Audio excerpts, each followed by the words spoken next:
في العيد نطحني وناوي يذبحني، وسعر الغالي جرحني، وماء مقلي وشوحني. مين انت عشان تجيب تمني؟ مين انت عشان تاكل لحمي؟ بسعر الغالي هشويك وحطم كل غلاويك، ولا يمكن هغذيك ولا صوفي يدفيك. ولو شفتك تبص بعين على صوفي وعلى القرنين، هتملي قرولي وبحدين في صدرك وانزعل كتفين.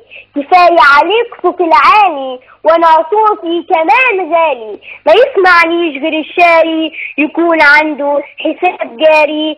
وانا بشبه الخروف بتشبيه الريس.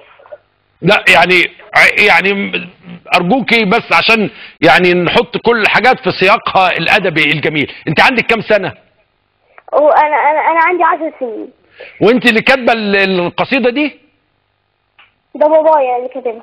باباكي؟ طب وانت بتكتبي انت كمان؟ انا بكتب مقالات. مقالات؟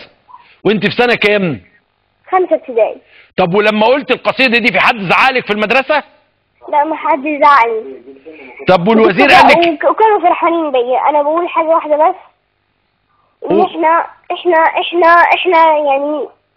احنا حرام علينا، يعني حرام عليه يحصل كده فينا، حرام والله. مصر ما تستاهلش كده.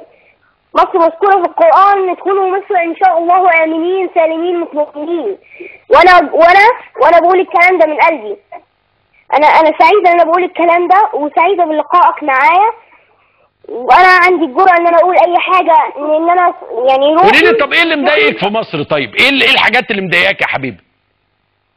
اعمال مرسي، وانا اعمال الرئيس، واقتصاده والحاجات الوحشه اللي هو عملها كتير. يعني الاخوان المسلمين هم اللي مضايقني، وليه اسباب كتير، وليه 100 دليل على اعمالهم الوحشه، وانا ممكن اقولها لكم، يعني اقولها لك دلوقتي. قولي لي طب ايه اللي مضايقك في حكم الاخوان المسلمين؟